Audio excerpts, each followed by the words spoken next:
My name is Perry Novotny. I'm located in Israel at the Nir Am range, also known as the most dangerous range in the world. This is a video produced as a response to a video posted by a Mr. Vladimir Anakov on his Instagram channel and various other social media sites. In this video, Mr. Anakov demonstrates a quote-unquote secret Israeli shooting technique taught to special forces. Let's begin by viewing Mr. Anakov's video and then breaking it down into segments which we will explain. I'm going to show you some secret Israeli techniques on a handgun. That's how we teach our special forces. Moishe, command! Good!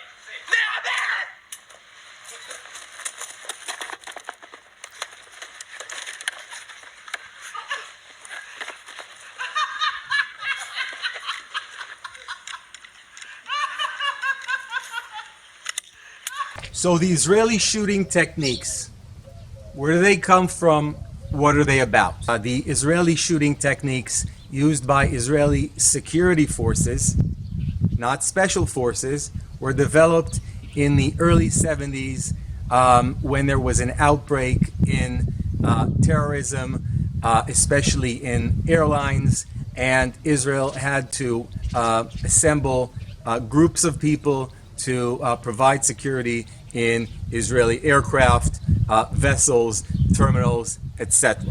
Imagine a security scenario. You have one, possibly a few security operators, and they operate in a hostile environment.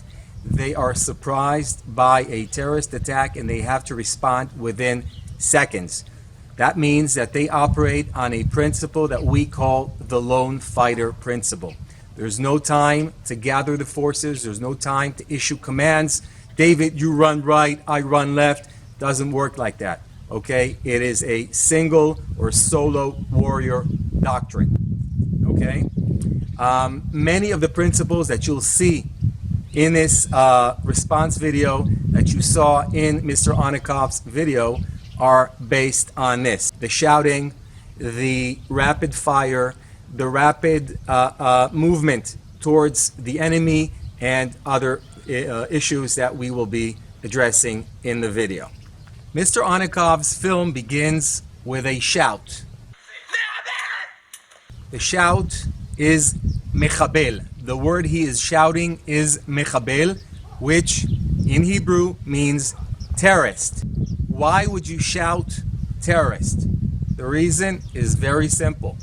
If you're a single security guard and you want to alert other security guards in the same perimeter that you identified a threat and are beginning to act on it, that is the word that is going to trigger your comrades, your buddies into action.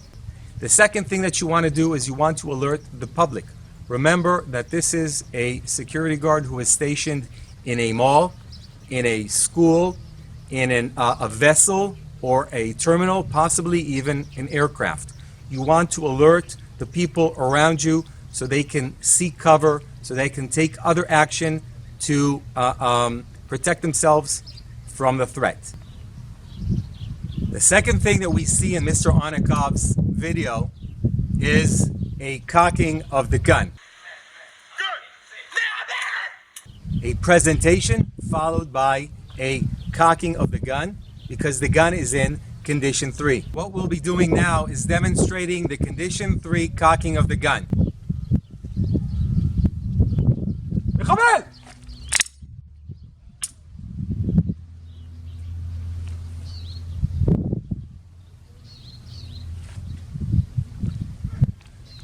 Another thing that you may have noticed, which I don't think that Mr. Anakov included in his video, is the check for stoppages on my way back from the target while tilting the gun to the left to get a feel of the injection port, and obviously I want to make sure that I have a reconnect in the trigger. The third thing that we noticed in Mr. Anakov's video is the quick run forward by the security guard. And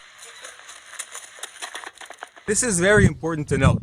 When you're a single operator, single security guard, you draw your firearm, you shoot a number of rounds, and you have the terrorist, the threat collapse.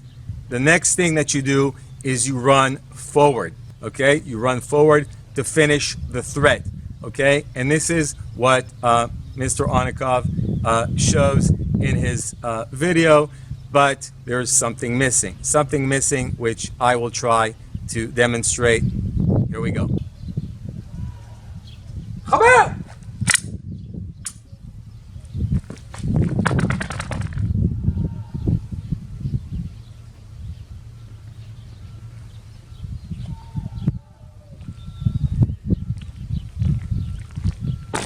So I noticed the camera wasn't pointing at Mr. Onikov's feet.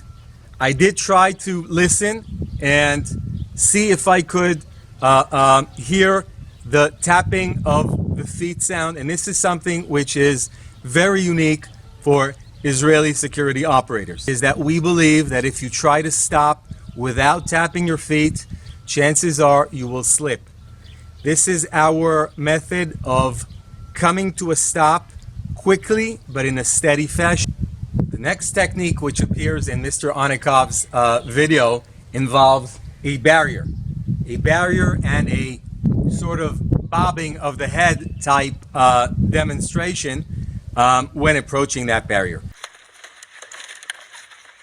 I feel that this is probably the least understood technique, and I believe that it has gotten the most remarks from viewers, and this is why I'd like to address it. Single security guard shoots a terrorist collapses, the guard has to run over to that terrorist as quickly as they can, and then suddenly a barrier emerges, okay?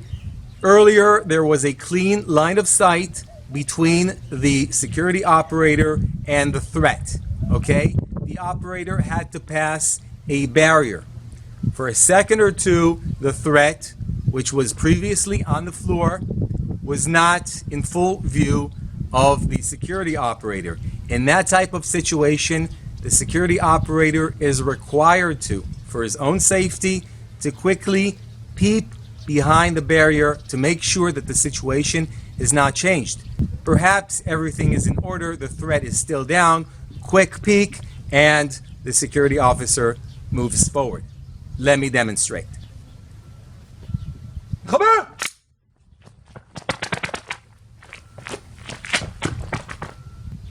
As you could see in my demonstration, there was no slicing of the pie needed or anything else. Quick bobbing of the head, quick peek to make sure the threat is still down, quick peek to make sure no one is hiding behind that barrier, a second threat, and moving on. In a situation where I need to clear a room, obviously the situation, or rather the technique, would be different. So the next technique, which appears in Mr. Onikov's video, has to do with one-handed shooting, and this, I have to admit, is widely misused. I mean, why shoot like this with one hand in the air and just one hand holding a pistol when I could apply both hands to the pistol and shoot in a more controlled, reliable fashion? But let's explore this technique and understand where it comes from. Let's say that I am a undercover security operator inside an airline. Naturally, what I might like to do is something like this. Hold on to something with my weak hand, and after cocking the gun, shoot the gun one-handed while clutching that, whether it's some type of pull on a bus or a luggage holding area if I'm on a plane or other type of vehicle. The one-handed technique has its drawbacks. Obviously, since we're using condition 3 and we need to cock the gun, the security operator would need to, whether it's stand up or remain seated, cock the gun and then fire one-handed while clutching something to steady themselves. The disadvantage is obviously having to hold the gun while cocking it before you can hold on to something, giving you better leverage. But again, that's a system, and obviously all of these operators know how to cock their guns without their weak arm. I have seen these techniques widely misused by Israeli operators or those who teach so-called Israeli techniques, but it has its purpose. The last technique that we see in Mr. Anikov's video is the safety check of the gun following completion of the drill. And yes, this is something we do. Again, remember, we carry condition 3.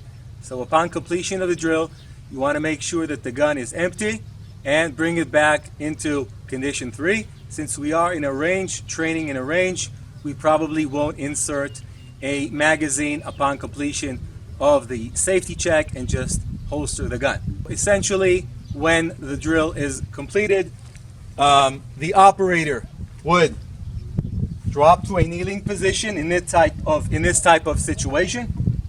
Look around for more threats. If there are additional threats, if it is a real situation, we would probably have an operational switching of a magazine. But if so required in the drill, and the drill has ended, we are going to unload the gun. Notice that I don't want the gun crossing over my thigh for safety reasons, so I put my thigh to the side and I holster the gun, and that concludes a drill in Israel. So to summarize things, did I enjoy Mr. Anikov's video? Yes, very much. I had a very good laugh. But I also felt that many of the viewers did not understand the fundamentals behind the techniques that he was mocking, and I felt that it would be a good idea to shoot this short clip to help people better understand the situation.